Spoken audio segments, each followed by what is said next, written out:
తెలుగు శ్రోతలందరికీ నమస్కారం అండి. మన అలనాటి కథలు ఎవర్ గ్రీన్ స్టోరీస్ ఛానల్కి మీ అందరికీ స్వాగతం. మీరైతే ఏం చేస్తారు? నవల వింటున్నామండి. రచన శ్రీమతి మాదిరెడ్డి సులోచన గారు. ఇక ఆలస్యం చేయకుండా మనం కథలోకి వెళ్ళిపోదామండి. వీడియో చూసిన వెంటనే లైక్ చేసి షేర్ చేసి తప్పకుండా సబ్స్క్రైబ్ చేసుకోండి. మన ఛానల్ని బెల్ ఐకాన్ యాక్టివేట్ చేసుకోండి. ఏం చేస్తావు అంజు? వసంతరావు భార్య జాలిగా అడిగింది. ఆమెకు ఇంగ్లీష్ బాగా వచ్చు. అక్కడికి వెళ్ళి ఆలోచిస్తానంటీ.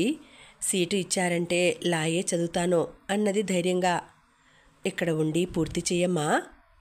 వద్దాంటీ, కేవలం అత్తయ్య కంట పడకూడదని ఉన్నాను. నాన్న ఒంటరిగా బాధపడతారు. మాకు బంధువులు లేరు. మీరు బంధువుల కంటే ఎక్కువ ఆదరించారు. విసుగు పుట్టినప్పుడు మీ దగ్గరికే వస్తాను అన్నది కన్నీటితో.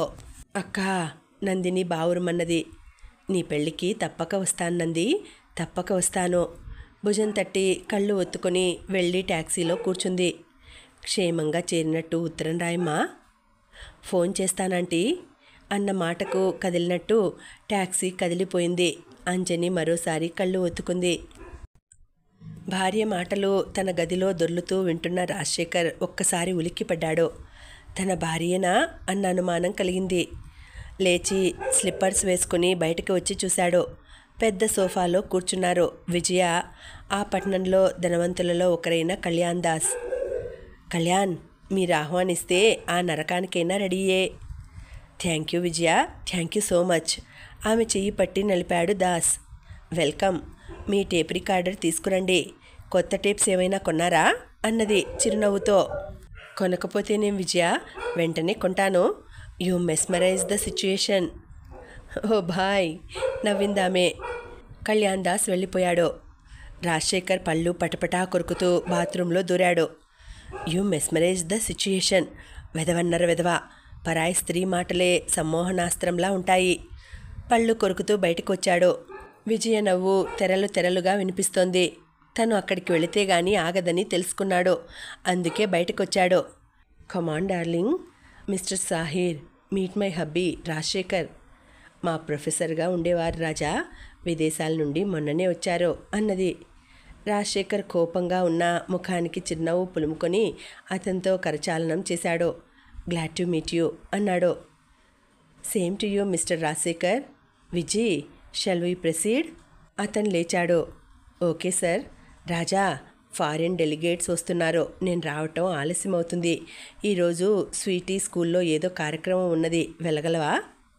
రాజశేఖర్ తీక్షణంగా చూశాడు. దట్స్ ఆల్ రైట్, మీ ఇష్టం. నేను వీలు చూసుకొని వెళ్తాను అని ప్రొఫెసర్ చేతిలో చెయ్యి వేసి బయలుదేరింది. ఇద్దరూ ఒకరిని రాసుకుంటూ ఒకరు దిగారు. రాజశేఖర్కు మతిపోయింది. అతను అశాంతిగా అటు ఇటు జరిగాడు. విజ్జీ, ఎంత ప్రొఫెసర్ అయితే మాత్రం అంత చనువుగా పిలుస్తాడా? విజయ్కి ఎంత బుద్ధి లేదు.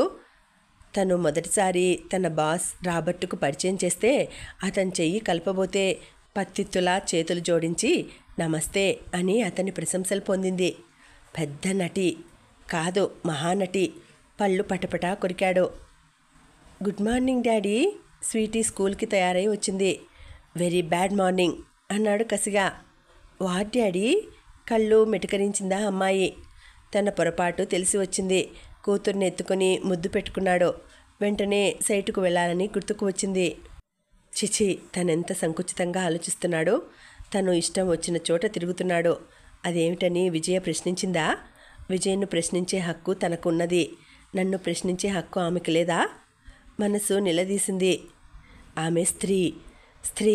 స్త్రీకి స్వాతంత్ర్యం లేదని వేదాలే చెప్పాయి అనుకున్నాడు. కూతుర్ని బడిలో వదిలి సైటు వైపు బయలుదేరాడు. స్వీటీ పరిగెత్తుకొచ్చింది. డాడీ, ఓ డాడీ, సాయంత్రం మరేమో నాకు డ్యాన్స్ ఉంది, నువ్వు రావాలి. నా డ్యాన్స్ ఉంది డాడీ అన్నది. మీ మమ్మీ వస్తుందమ్మా. పో డాడీ, మీరిద్దరూ రావాలి. గేమ్స్ రోజు మమ్మీనే వచ్చింది. బొంగుమూతి పెట్టింది స్వీటీ. ఓకే, అలాగే వస్తాను స్వీటీ అన్నాడు. ఆ పిల్ల కళ్ళల్లో ఓ అపూర్వమైన వెలుగు వెలిగింది. తను నిజంగా బయట విషయాలలో తలదూర్చి తన కుటుంబ క్షేమం మర్చిపోయాడా? విజయ్తో పంచుకున్న జీవితం తిరిగి రాదా? అతను సైటు మీద పని త్వరగా ముగించుకొని బయలుదేరాడు. స్నేహితులు వచ్చారు. హోటల్లో పార్టీ ఉందట, రమ్మని బలవంతం చేశారు. ఈ పూట వద్దురా, మా పాప డ్యాన్స్ ఉంది, స్కూల్కు వెళ్ళాలి. మీ పాప డ్యాన్స్ కాదు, మీ ఆవిడ అంటే హడల్. భాయ్, భార్య అంటే పడి ఉండేదిరా, అంత భయపడితే ఎలా బ్రతుకుతావు అని వాళ్ళల్లో ఒకతను హేళన చేశాడు. మగాడిని మార్చాలన్నా, సిగరెట్టు కాల్పించాలన్నా, తాగించాలన్నా, మరే దౌర్భాగ్యపు పని చేయించాలన్నా భార్య అంటూ ఓ అస్త్రం వేస్తారు. అప్పుడే మగాడు ఓ చిరునవ్వు నవ్వి, అవునరా, నాతో కష్టసుఖాలు పంచుకునే భార్య మాట వింటే తప్పేం అని నిలదీయరు సరికదా. అర్జెంటుగా ఆడదాని మాట లెక్కలేదన్న ధోరణిలో వాళ్ళ వెంట వెళ్ళిపోతారు. రాజశేఖరం అదే చెప్పాడు. విజయ 1 నెలంతా కష్టపడితే వచ్చే డబ్బు తను 1 గంటలో సంపాదించగలడు. పిచ్చి విజయ అనుకున్నాడు 2 పెగ్గులు కడుపులో పడ్డ తర్వాత. రాజా, నీలాంటి గ్లామరస్ కాంట్రాక్టర్ ఉండాలి భయ్. మీ స్వంత ఇంటి పథకం క్రింద మేము కట్టబోయే ఫ్లాట్లు నీ వల్లే బుక్ అవ్వాలి అన్నాడు రాజలింగం. అతను చెయ్యని వ్యాపారం లేదు, నెత్తిన టోపీ వేసుకొని వ్యక్తి లేడు. ఆల్ రైట్, నన్నేం చేయమంటారు? ఏం చెయ్యొద్దు, మీరు మా పార్ట్నర్గా ఉండాలి. కథ అంతా మేము నడుపుతాం. ఫ్లాటు ఖరీదు, నిర్మాణం ఖరీదు కలిసి 200 రూపాయలు 1 చదరపు అడుగుకు వేశాను. అక్కడే మనకు 15% నికర లాభం అన్నాడు రాజలింగం. 15%మేనా? చప్పరించాడు మరొకతను. అది ఇన్కమ్ ట్యాక్స్ వారికి చూపే లెక్క. సిమెంటు, కర్ర అన్నింటిలో మిగులుబాటే అన్నాడు. రాజశేఖర్ కళ్ళ ముందు పెద్ద బంగ్లా మెదిలింది. ఈ దెబ్బతో తను బంజారా హిల్స్లో పెద్ద బంగ్లా కొంటాడు. అప్పుడు ఏమంటుందో విజయ. ఊహాలోకాలలో విహరిస్తూ ఇంటికి వచ్చాడు. పనికుర్రాడు కొనికిపాట్లు పడుతున్నాడు. అమ్మగారు రాలేదా? కోపంగా అడిగాడు. రాలేదు బాబు, అతను లేచి కూర్చున్నాడు. విజయ్ ఈ మధ్య ఓ కార్పొరేషన్లో ఉద్యోగం చేస్తుంది. అక్కడ బాయ్ రాత్రిళ్ళు ఇంటి దగ్గర ఉంటాడు. రాత్రికి భోజనం వసతి ఉచితంగా ఇచ్చిందామే. భోజనం చేస్తారా అయ్యా? ఒరేయ్, నువ్వేం నా పెళ్ళానివా? నోరు మూసుకో అని హాల్లో చతికిలపడ్డాడు. అప్పుడే ఓ పెద్ద బెంచ్ కారు వచ్చింది. కారులో నుండి ఓ బట్టతల అతను దిగాడు. డోర్ తీసి పట్టుకున్నాడు. విజయ దిగి నిద్రపోతున్న స్వీటీని భుజం మీద వేసుకున్నది. Thank you mister Arora. నేనే మీకు థ్యాంక్స్ చెప్పాలి. ఆలస్యమైనా నాకు కంపెనీ ఇచ్చారు అన్నాడు చిరునవ్వుతో. అతనికి ఒళ్ళంతా కారం రాసుకున్నట్టు అయింది. బయటకొచ్చి ఆ బెంజ్ కారు వ్యక్తిని 4 గంటించాలనుకున్నాడు.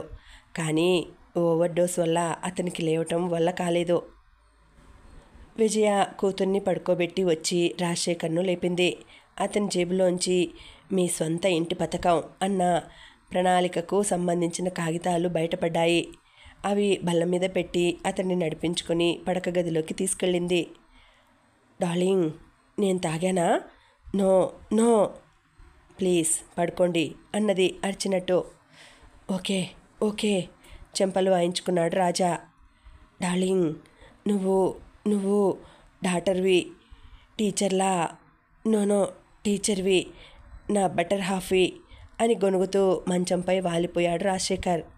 అతనికి దుప్పటి కప్పి ఫ్యాన్ వేసింది. విజయ పళ్ళ బిగువున పెదవి బిగించి ఆలోచిస్తోంది. ఆమెకు గర్వం ఉండేది తన మాటలతో అందరినీ ఆకర్షించగలనని. కానీ అబద్ధమని తేలిపోయింది అది. త్రాగుడు నాగరికత లక్షణమా? మద్యపానం పాత్ర ఎక్కడ చూసినా అక్కడ వీర విహారం చేస్తోంది. కవితలో, నవతలో, యువతలో, సమతలో. ఆమె అశాంతిగా అటు ఇటు దొర్లింది. అంతకు క్రితం రోజు దగ్గరగా ఉన్న హాస్టల్లో ఒక కుర్రాడికి స్పృహ తప్పిందంటే వెళ్ళింది ఫస్ట్ ఎయిడ్ చేద్దామని. అతని బీరువా నిండా లిక్కర్ బాటిల్స్ ఉన్నాయి. అతన్ని పరీక్ష చేస్తూనే గదినంతా పరిశీలనగా చూసింది. వాళ్ళ నాన్న పెద్ద కాంట్రాక్టర్, అందుకే కాస్ట్లీ హ్యాబిట్స్ అని ఓ కుర్రాడు ఆమె చూపులకు జవాబు చెప్పాడు. కాదు, నాస్టీ హ్యాబిట్స్ అంది కోపంగా. ఆమెకు మతిపోయింది. వీళ్ళు దారిలో పడేదెప్పుడు? విద్యా విధానం బాగానే ఉంది, అన్ని వనరులు ఉన్నాయి. అలవాట్లు, ఆలోచనలే కల్తీ అయ్యాయి. దేశం పెట్టుబడిదారుల చేతులలో కీలుబొమ్మ అయినంతకాలం విముక్తి లేదేమో. లైట్ ఆర్పింది. చీకట్లో నక్షత్రాల్లా సమస్యలు. ప్రతి సివిల్ సర్జన్కో సర్వెంట్ అలాట్ చేస్తారు. ప్రతి సర్జను ఎవరినో అపాయింట్ చేయించి జీతంలో సగం తాము కొట్టేస్తారు. ఈ అన్యాయం నశించేది ఎలా? విద్యావంతులు, మేధావులు చేస్తున్న పనులివి. ఎదిరించిన వారు పిచ్చివారవుతారు. ఈ ప్రణాళిక ఫలిస్తే Anitha buy new car darling, new car. నిద్రలో రాజశేఖర్ కలవరిస్తున్నాడు. విజయ గాఢంగా నిట్టూర్చింది. పురుషుడి పతనానికి స్త్రీల కోరికలు కారణమని అనుకునేది. కానీ తను కారు కావాలన్నదా, హోదా కావాలన్నదా? మగవాడికి అన్ని వ్యసనాలలాగే సంపాదన కూడా ఒక వ్యసనమే కాబోలు. టెలిగ్రామ్ వచ్చిందమ్మా. బయట నుండి పనికుర్రాడు అరుస్తుంటే త్వరగా లేచి వెళ్ళి తలుపు తీసింది. ఆమెకు ఆదుర్దా ఎక్కువైనా నిబ్బరంగా టెలిగ్రామ్ విప్పింది. Arriving Bengaluru express with mother Shri. ఏమిటమ్మా? పనికుర్రాడు ఆదుర్దాగా అడిగాడు. పెద్దమ్మగారు శ్రీహర్షబాబు వస్తున్నారు. తలుపు వేసింది. ఇక ఏ టెన్షన్ భరించే శక్తి లేక కాంపోజ్ వేసుకుని పడుకుంది. అంజని కాలేజీకి వెళ్ళి రావటంతో ఆలోచనలకు తావు లేకుండా గడుపుతోంది. ఆమె ఎదురు తిరిగి మాట్లాడినప్పటి నుండి బాలాజీ, పద్మ కూడా అవమానించడం తగ్గించారు. ప్రపంచయాత్ర ముగించుకుని వచ్చిన కోటేశ్వరరావు పరిస్థితి మళ్ళీ మొదటికి రావటం చూసి ఆవేశంతో ఆవేదన చెందాడు. ఛీ, ఏం మనుషులు! మనసులు చెప్పినా అర్థం చేసుకోలేరు అని విసుక్కున్నాడు. అప్పుడే 3 నెలలు దాటింది బెంగళూరు నుండి వచ్చి. శ్రీహర్ష ఇక్కడికే వచ్చాడని తెలిసిన అనుబంధాలు పెంచుకోవటం అర్థరహితమని గ్రహించి ఊరుకుంది. కోటేశ్వరరావు మనసులో ఏముందో గాని మళ్ళీ శ్రీహర్ష, లలితమ్మల పేరెత్తలేదు. అంజని ఒక నిట్టూర్పు వదిలింది. ఆ రోజు ఆయన హడావిడిగా వచ్చాడు. అంజని ప్రక్కన కూర్చున్నాడు. అంజు, నిన్ను ఏనాడు ఇది చెయ్యి అని ఆజ్ఞాపించలేదు తల్లి. మీ అమ్మ మనశ్శాంతి కోసం, నా పాప ప్రక్షాళన కోసం నిన్నో కోరిక కోరుతాను అన్నాడు ఆమె చేతిని తన చేతిలోకి తీసుకొని. అంతగా ఆలోచిస్తారేం నాన్న, మీరు ఆజ్ఞాపించాలి అంది నవ్వు ముఖానికి పులుముకొని. ఆయన లేచి కిటికీ ఊచలు పట్టుకుని నిల్చున్నాడు. అంజు, మరో గంటలో అమెరికా నుండి వచ్చిన వరుడు వస్తాడు. మన సంగతంతా చెప్పాను. నిన్ను వివాహం చేసుకోవడానికి అంగీకరించాడు. నువ్వు అంగీకరిస్తే ఆ తల్లి కొడుకుల ముఖం మీద కొట్టినట్టు ఈ వివాహం చేస్తాను, లేదంటే కుళ్ళి కుళ్ళి ఏడవాలి అన్నాడు. చాలాసేపు నిశ్శబ్దం రాజ్యమేలింది. మీ ఇష్టం నాన్న అంది. అతి ప్రయత్నం పైన లేచి వెళ్ళిపోయింది. కోటేశ్వరరావు ఒక్క క్షణం తెల్లబోయాడు. తను ఆశించని సమాధానం. అంజని తెల్లబోయి ఏడుస్తుందనుకున్నాడు. ఆమె హృదయపూర్వకంగా అంటే తనకు కావాల్సిందేమిటి? నిమిషంలో అతనికి, అతని తల్లికి గుణపాఠం చెప్పగలడు. ఆయన మెల్లగా ఆమె గదిలోకి వెళ్ళాడు. ఆయన ఊహించినట్టు ఆమె బాధపడటం లేదు. రికార్డు ప్లేయర్ ఆన్ చేసి కూర్చుంది. అంజు, ఏమిటి నాన్న? ఇటు తిరిగింది. హృదయపూర్వకంగా అంగీకరించావా అమ్మా? ఇప్పుడు ఈ హృదయంలో తండ్రి తప్ప మరెవరూ లేరని ఎలా నమ్మించాలి నాన్న అంది. ఆయన చటుక్కున ముందుకు వచ్చి ఆమెను అక్కున చేర్చుకున్నాడు. ఆయన కళ్ళు చెమర్చాయి. అంజు, నన్ను ఎన్నో రకాలుగా విధి శాసించిందమ్మా. అయినా నేను భయపడలేదు. బయట నన్ను చూసిన వారికి నా జీవితం స్వర్గతుల్యం, ఇంట్లో నరకం అనుభవించాను. ఆ విధి నన్ను ఆడిస్తానంటుంది. ఆడించలేవు అని ఆ విధితో పంతం కాస్తానమ్మా అన్నాడు ఆవేశంగా. ఆయనకి దూరం జరిగింది. మతి భ్రమించలేదు కదా అన్నట్టు చూసింది. ఆయన కళ్ళు తడిగా ఉన్నాయి. ఇంకా మతి చలించలేదు అంజు. నీ జీవితం మోడు వారిపోతే నా మతి పోతుందో ప్రాణమే పోతుందో చెప్పలేను అన్నాడు. వద్దు నాన్న, ఆ మాట అనకండి అంది అర్థింపుగా. అయితే 4 గంటలకు రఘువీర్ వస్తాడు. ఈరోజే ఎందుకు పిలిచానంటే పద్మ, బాలాజీ ఉండరు అన్నాడు. అన్నా వదిన చాలా మారిపోయారు నాన్న అంది. వారిలోని మార్పు తాత్కాలికమే అంజు. అబ్బాయి ఈ తరం వాడు. తనకు మెడిసిన్ చదవటానికి సాయం చేశానని అభిమానం ఉంది. అతని తల్లిదండ్రులకు నీకు వివాహమైన సంగతి తెలియదు. అందుకే మన జాగ్రత్తలో మనం ఉండాలి అన్నాడు. జాలిగా చూసింది అంజని. వివాహమయ్యాక తెలిస్తే ఎన్ని సమస్యలుంటాయో అనుకుంది. ఆమె భావాలు ముఖం మీద చదివినట్టు నచ్చచెప్పాడు. చూడమ్మా, రఘువుకు ఏ అభ్యంతరమూ లేదు. సాయంత్రం అన్నీ నిశ్చయమైతే శుక్రవారం వివాహం అవుతుంది. ఆదివారం మీరు సిమ్లా వెళతారు. మీరు వచ్చే వరకు పాస్పోర్ట్ తయారు చేస్తాను. అతని భార్యగా వెళ్ళటం కుదరకపోతే విడిగా వెళదువు గాని. అలాగే నాన్న అంది. రఘువీర్ తల్లిదండ్రులు నాందేడులో సెటిల్ అయ్యారు. వారికి ఈ విషయాలు తెలిసే ఆస్కారం అట్టే ఉండదు అన్నాడు. ఆమె మాట్లాడలేదు. కాఫీ తెస్తానని కిందికి వచ్చింది. అంజని, నాకు ఒక కప్పు కాఫీ ఇవ్వమ్మా బాలాజీ అడిగాడు. అలాగే అన్నయ్య. సాయంత్రం మీరు ఉండటం లేదా? లేదమ్మా, జర్మనీ నుండి ఎవరో స్పెషలిస్ట్ వస్తాడట. మీ వదిన సంగతి తెలుసుగా, వెళదాం అంటోంది. ఒకప్పుడు గర్భం వస్తుందని కృత్రిమ పద్ధతులు అవలంబించి మందులు వాడాం అన్నాడు. ఇంకా విజ్ఞాన శాస్త్రం ప్రగతిని సాధించాలన్నయ్యా. 2-3 అయ్యాక ఆపరేషన్ చేయించుకుంటే పోయేది అంది. కాఫీ కలిపి అందరికీ ఇచ్చింది. ఆమె ద్వైధీ భావాలతో సతమతమవుతోంది.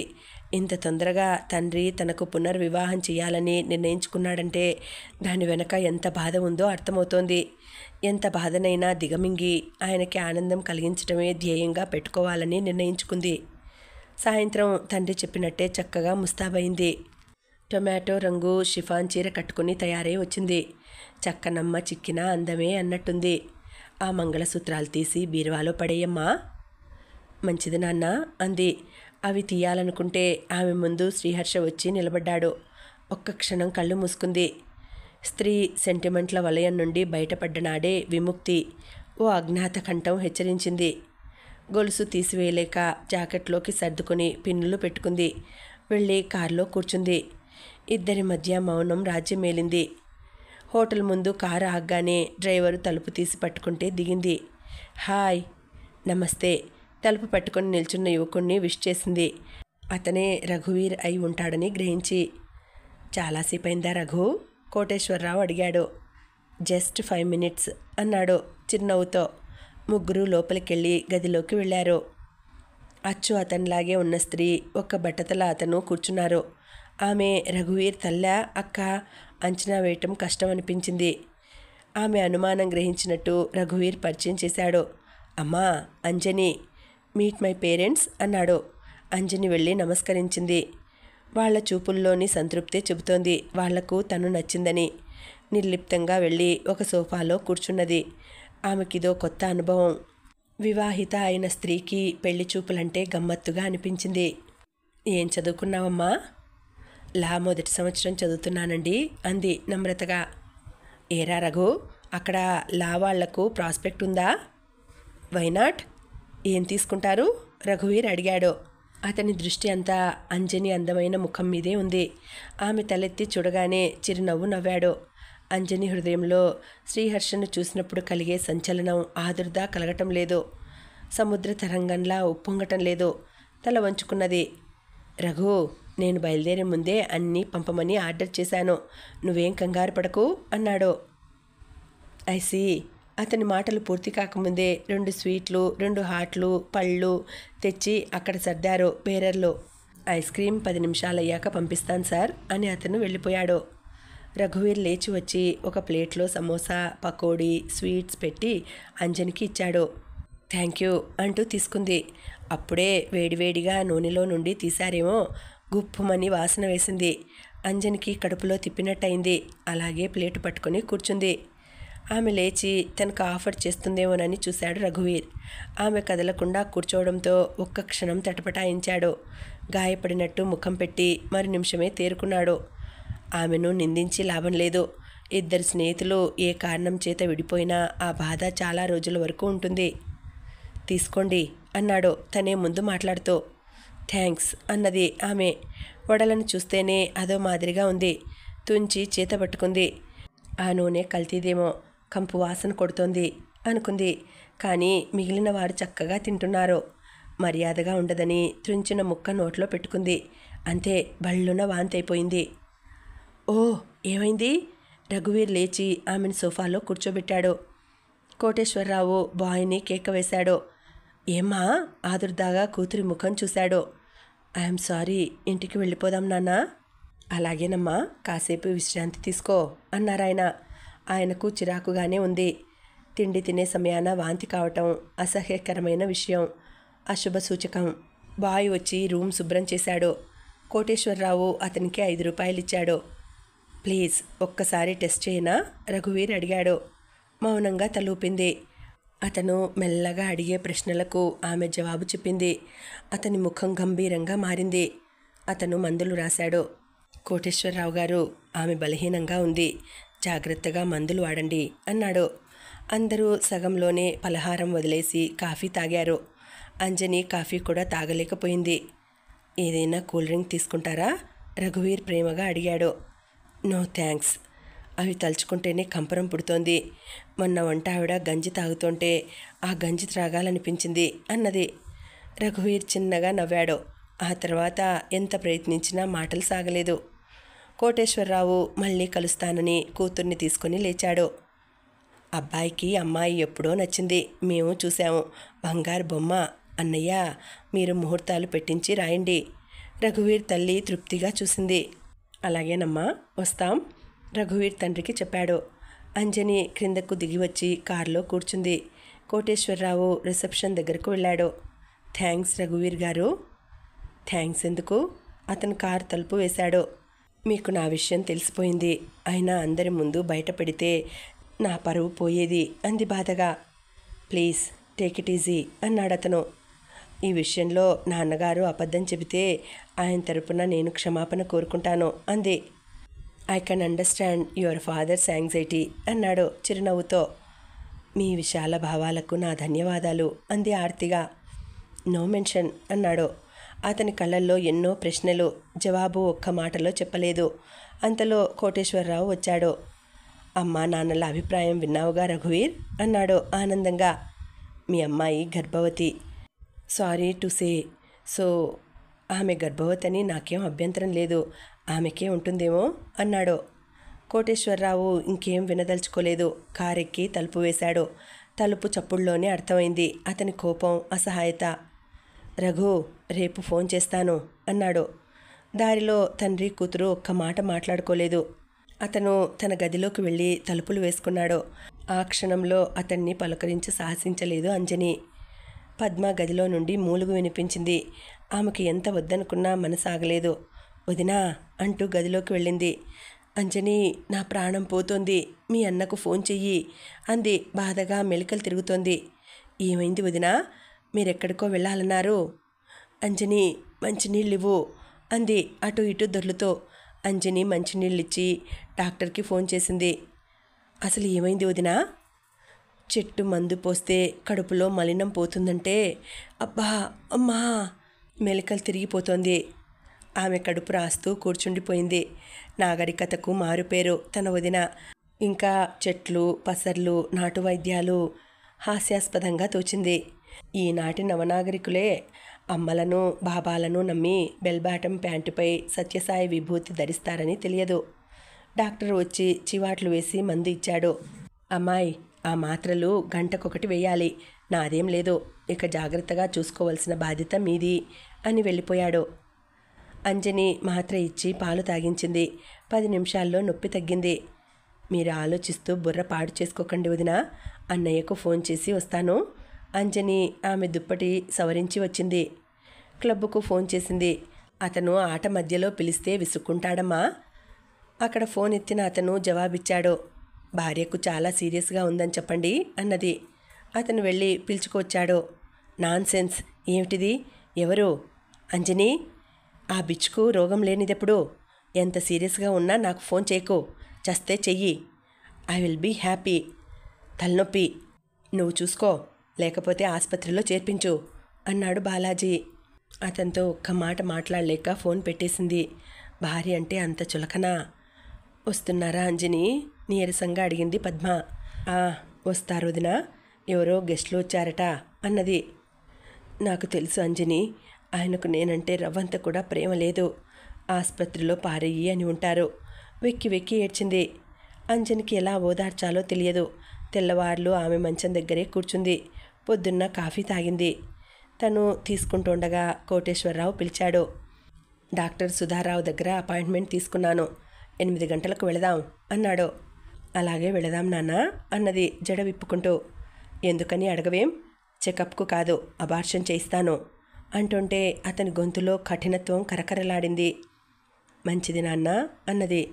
అతను మరేం మాట్లాడలేదు. అరగంటలో అంజని తయారై వచ్చింది. ఇద్దరే బయలుదేరారు. అంజు, బాలాజీ, పద్మ అవకాశవాదులు, వారికెంత దూరం ఉంటే అంత మంచిది అన్నాడు. మంచిది నాన్న, రాత్రి ఆమె చాలా బాధపడ్డారు అన్నది. నీకు అబార్షన్ అంటే బాధగా ఉందా?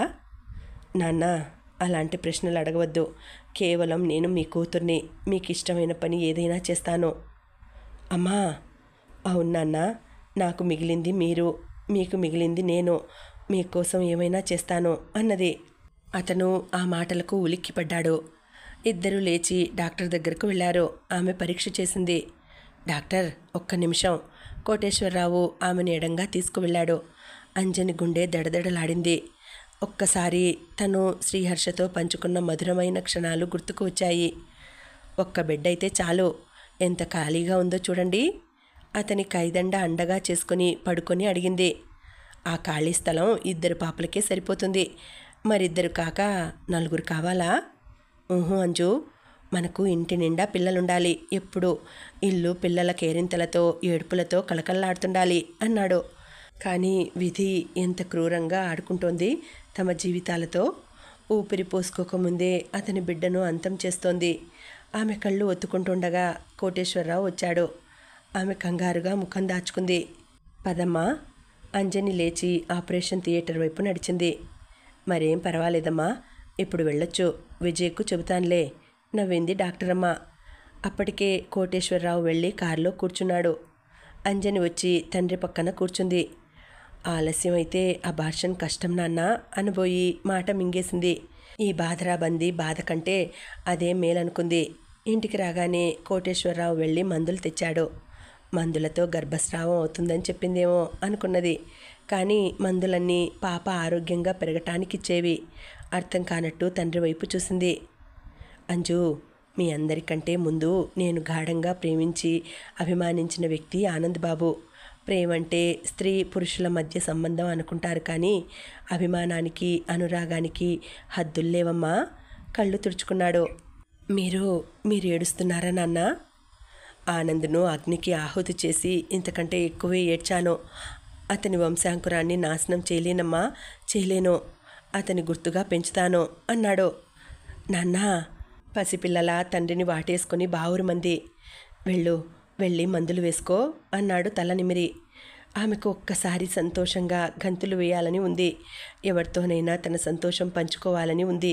క్రిందకి వచ్చి ఓ నెంబర్ డయల్ చేసింది. Hello, 74391, Sriharsha here. హలో. అతను ఫోన్ కట్ చేశాడు. ఈ సంతోషం చాలు అనుకుంది. అంజని, మీ వదిన పిలుస్తోంది, బాలాజీ వచ్చి చెప్పాడు. ఆమె అతన్ని ఆశ్చర్యంగా చూసి పైకి వెళ్ళిపోయింది. అప్పుడే తండ్రి మరణించినట్టు ఆవేదన చెందే తల్లిని ఎలా ఓదార్చాలో తెలియని శ్రీహర్ష హైదరాబాద్ వచ్చేశాడు. విజయం చూస్తూనే విషయం చెప్పి మరోసారి మూర్ఛపోయింది లలితమ్మ. విజయ ఓదార్చింది. స్వీటీ మాటలతో కొంతవరకు కోలుకున్నా ఏదో పోగొట్టుకున్నట్టు ఉంటుంది. శ్రీహర్షకు ఏం చేయాలో తోచలేదు. రాజశేఖర్ తనతో చేరి కాంట్రాక్ట్స్ చేయమంటున్నాడు, కానీ అది హర్షకు ఇష్టం లేదు. ఉద్యోగం వెతుక్కుంటూ తిరుగుతున్నాడు. రోజు ఒక్కసారైనా శ్రీహర్షకు ఫోన్ వస్తుంది. అవతలి పేరు చెప్పరు. సరిగ్గా తన ఇంట్లో ఉండే సమయాన చేస్తున్నారు. బ్యాంక్లో టెక్నికల్ ఆఫీసర్ పోస్ట్ ఉందంటే అప్లై చేశాడు. ఎన్ని రికమెండేషన్లో. ఈసారి ఉద్యోగం రాకపోతే తిరిగి బెంగళూరు వెళ్ళిపోవటానికే నిశ్చయించుకున్నాడు. వసంతరావు సలహా పైన సెలవు పెట్టి వచ్చాడు. ఇంటర్వ్యూ కని చదువుతున్నాడు. స్వీటీ వచ్చింది. మావయ్య, నన్ను జూకు తీసుకువెళ్ళవు? మనల్ని చూసుకుంటున్నాం చాలు గాని ఇంకా జూ ఎందుకు అన్నాడు విసుగ్గా. మమ్మీకి చెప్తానుండు. కాళ్ళు ఏడుస్తూ వెళ్ళిపోయింది స్వీటీ. పుస్తకం తీశాడు. నాయనా శ్రీహర్ష, ఈ విడ్డూరం విన్నావట్రా? కూతురికి మళ్ళీ పెళ్లి చేస్తున్నాడట ఆ కోటీశ్వరుడు కోటేశ్వరరావు అంటూ వచ్చింది లలితమ్మ. అమ్మా, అతనితో మనకే సంబంధం లేదనుకున్నాం. అతని గురించి మర్చిపో. అతని కూతురు అతనిష్టం అన్నాడు. మాట వరుస కన్నానులే అన్నది. ఇక అక్కడుంటే ఇంకేం వినవలసి వస్తుందోనని అతను బయటకు వెళ్ళిపోయాడు. అతనికి చాలా అశాంతిగా ఉన్నది. ఇదివరకు రాజా విజయాలను చూస్తే దాంపత్యానికి నిర్వచనంగా ఉండేవారు. ఇప్పుడు ఒకరికి ఒకరు ప్రత్యర్థుల్లా తయారయ్యారు. శ్రీహర్షకు మనశ్శాంతి బొత్తిగా కరువైంది. ఇద్దరికీ నచ్చచెప్పాలని ప్రయత్నించి విఫలుడయ్యాడు. మగాడినన్న అహం రాజశేఖర్కు బాగా నాటుకుపోయింది. చూడు శ్రీ, బయట తిరిగే మగాడు ఎన్నో వేషాలు మోసాలు నేర్చుకొనిదే సంఘంలో మనిషిలా నిలబడలేడు. అది అర్థమవదు మీ అక్కకు అన్నాడు. అక్కయ్య, బావ అభిప్రాయాలు విన్నావుగా? వింటున్నాను. ఎవరిని ఉద్ధరించాలని ఈ వేషాలు మోసాలు? అడుగు శ్రీ, మనకిప్పుడంత అవసరం ఏమొచ్చింది అంటుందామే. అది కావాలి ఇది కావాలని వేధించే భార్యలుంటే అభిప్రాయం వర్తిస్తుంది బావా. అక్కను అర్థం చేసుకోండి అన్నాడు. అవునులే, ఆమె నీ అక్క, ఆమె అన్న మాటలు నచ్చుతాయి, ఆమెను సమర్థిస్తావు అని రాజశేఖర్ నిష్ఠూరమాడాడు. భోజనాల సమయంలో మెల్లగా విజయ్తో విషయం కదిపాడు. శ్రీ, మనిద్దరం ఒకరినొకరు ఎరిగినంతగా ఎవరూ ఎరగరేమో. మనం బయటవారితో తన్నులు తిని కూడా అమ్మతో చెప్పొద్దనుకుని ఒక్క మాట మీద నిలిచాము. నీ అక్కగా కాక ఒక వ్యక్తిగా చూడు. నేను అనుచితంగా అన్యాయంగా ప్రవర్తించిన సంఘటన ఏదైనా ఉంటే చెప్పు అందామే. ఏం చెబుతాడు? తండ్రి లేకనేమో అన్యాయంగా మాట్లాడటం, ఆశలు పెంచుకోవడం చేయలేదు. విజయ్ని అందరూ ఇష్టపడతారు. అది కాదక్క, బావ బయటవాడు కదా, మన ఆశయాలు అభిరుచులు వేరుగా ఉండొచ్చు, అది అర్థం చేసుకో.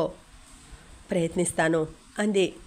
ఆ రోజంతా ఇండస్ట్రీ గురించి చదువుతూ ఇంట్లోనే కూర్చున్నాడు. రాంగ్ నంబర్ ఎత్తి విసుగ్గా ఉంటే కాఫీ తాగుతుండగా రాజా వచ్చాడు. శ్రీ, ఒక చిన్న పని చేస్తావా? చెప్పు బావా. ఇప్పుడు ఒక పెద్ద మనిషి వస్తాడు, నా కోసం అడుగుతాడు. పూజలో ఉన్నాడని చెప్పు. మరో 5 నిమిషాలకు మీకోసమే పూజ ముగించి వస్తుంటే సీఎం గారు ఫోన్ చేశారని చెప్పు. అదేమిటి బావా, ఆఫీసర్లా క్వశ్చన్స్ వెయ్యకు, చెప్పినట్టు చెయ్యి. ఓకే అన్నాడు శ్రీహర్ష. అతనికి రాజశేఖర్ను వదిలివేయటం ఇష్టం లేదు. అతనితో స్నేహంగా ఉండే అతని పద్ధతులు మార్చాలి అనుకున్నాడు. అన్నట్టు మర్చానోయ్, నీకిష్టమో లేదో ఒక చిన్న... ఆగాడు రాజా. చెప్పండి బావా, ఏం చేయాలి? కాసేపు నా పిఏగా నటించు. శ్రీహర్ష పకపక నవ్వాడు. నటించడం ఎందుకు, నాకిప్పుడేం పని ఉంది? పిఏగా పనిచేస్తాను, జీతం ఎంతో చెప్పండి అన్నాడు. జీతం సంగతి తర్వాత, మొదట కాసేపు నటించవయ్యా. ఈ సొసైటీలో మూవ్ కావాలంటే ఎన్నో వేషాలు వేయాలి అన్నాడు టై కట్టుకుంటూ. ఇంతలో బయట బెల్ మ్రోగింది. వెళ్ళు హర్ష ప్లీజ్. రాజశేఖరం లోపలికి వెళ్ళిపోయాడు. శ్రీహర్ష వెళ్ళి తలుపు తీశాడు. నేను ఇంగ్లీష్ ఇన్స్టిట్యూట్ ప్రొఫెసర్ని, రాజశేఖరం గారిని కలుసుకోవాలని వచ్చాను అన్నాడు మర్యాదగా. రండి. తీసుకువచ్చి డ్రాయింగ్ రూమ్లో కూర్చోబెట్టి కూల్ డ్రింక్ ఇచ్చాడు. వారిని పిలుస్తారా? ఈ సమయంలో పూజలో ఉంటారు, చూసొస్తాను. లోపలికి వెళ్ళాడు.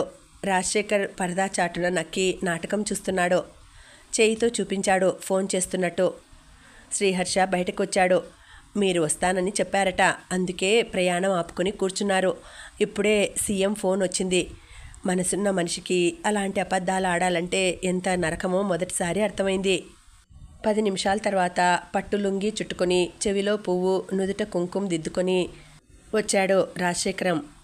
సారీ చారీ గారు, నాకు చాదస్తం ఎక్కువ, పూజ కావాల్సిందే. ఎంత మాట, చాదస్తం అంటారా? తరిగిపోతున్న విలువలను పునరుద్ధరించటం, సంస్కృతిని నెలకొల్పటం కాదా అన్నాడు ఆయన లెంపలు వాయించుకుంటూ. రాజశేఖరం చిదంబరంగా నవ్వాడు.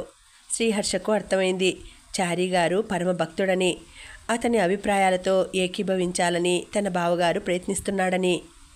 పిఏ, నా డైరీ తెచ్చి ఆదివారం ఎంగేజ్మెంట్ చూడు. రాజశేఖరం పిలిచాడు. ఆలోచన ఆపి వెళ్ళాడు. డైరీ తిరిగేసి మొదటే అనుకున్నట్టు శ్రీహర్ష పెదవి విరిచాడు. నో సార్, ఆ రోజంతా మీరు చాలా బిజీగా ఉన్నారు. 2 ప్రారంభోత్సవాలు, అరంగేట్రం మీటింగ్స్ అన్నాడు పెదవి విరిచి శ్రీహర్ష. అప్పుడే విజయ స్వీటీని తీసుకొని వచ్చి అందరినీ చూసింది. Meet my wife doctor Vijaya, leading gynaecologist అని పరిచయం చేశాడు రాజశేఖరం. అతను కంగారు పడుతున్నాడు. I see, glad to meet you Chari అన్నాడు. నమస్తే విజయ విష్ చేసింది. భర్త ముఖం ఎందుకలా అయిందో అర్థం కాలేదు ఆమెకు. పిఏ గారు, ఏదో ఒక సమయం చూసి ఫిక్స్ చేయండి అన్నాడు చారీ. శ్రీహర్షకు ప్రాణం పోతున్నట్టుంది. ఆ పరిస్థితి ఎలాగైనా తప్పించాలనిపించింది. చారీ గారు, మీకు అనుకూలంగా ఉండే సమయం చూసి ఫోన్ చేస్తాను, మీరు వెళ్ళిరండి అన్నాడు హడావిడిగా. థ్యాంక్ యూ రాజశేఖరం గారు, మీ ఎస్టేట్ను ఒకసారి చూడాలి అన్నాడు వెడుతూ. అలాగే అని చేతులు జోడించాడు. ఆయన వెళ్ళిపోయాడు. ఈ వేళప్పుడు వచ్చావేమక్క? శ్రీహర్ష తన కంగారు కప్పిపుచ్చుకుంటూ అడిగాడు. స్వీటీ వాళ్ళ బడిలో ఎవరో పోయారట, నాకు ఫోన్ చేశారు. నాకు కూడా తలనొప్పిగా ఉంది, వచ్చేశాను. నువ్వెప్పుడు మీ బావగారి పిఏవి అయ్యావు? శ్రీహర్ష ఆర్టిఫిషియల్గా నవ్వాడు. అది కాదక్క. ఒక్క విషయం శ్రీహర్ష, అబద్ధాలతో జీవితం సాగిస్తామనుకోవటం మూర్ఖత్వం అంది తీక్షణంగా. శ్రీహర్షకేం పాలుపోలేదు. చూడు శ్రీ, పని లేక కూర్చుంటే ఇలాంటి పనికిమాలిన ఆలోచనలు వస్తాయి. అసలు మన నెత్తిన ఏదో శని కూర్చుంది. విజయ విసుక్కుంది. లలితమ్మ ఎప్పుడూ ఆలోచిస్తూ కూర్చుంటుంది. ఆమె డైనింగ్ టేబుల్ ముందు కూర్చుంది. ముందు వార్తాపత్రిక ఉన్నా అది తిరగవేయటం లేదు. అది కాదు విజయ, అతను మినిస్టర్ గారికి చాలా దగ్గరివాడు. మన టెండర్ రాజశేఖరం సంజాయిషి ఇవ్వబోయాడు. విజయ తిరిగి చూసింది. అతను ముఖం తిప్పుకున్నాడు. విజయ చకచక ఓ నంబర్కు ఫోన్ చేసింది. హలో, జగపతి గారున్నారా? డాక్టర్ విజయన్ అని చెప్పండి. హలో జగపతి గారు, నమస్తే. ఒక చిన్న ఫేవర్ కావాలి. ఇంకా ఆశయాలు ఎక్కడున్నాయి? మా తమ్ముడు మీ బ్యాంకులో టెక్నికల్ ఆఫీసర్ పోస్ట్ ఇంటర్వ్యూ రాశాడు. దయచేసి కాస్త ఫేవర్ చేయండి. వాడికి స్పెషల్గా ఇవ్వద్దు. ఇంటర్వ్యూ వస్తే మరొకరికి ఫేవర్ చేయకుండా చూడండి. థ్యాంక్ యూ అని ఫోన్ పెట్టేసింది.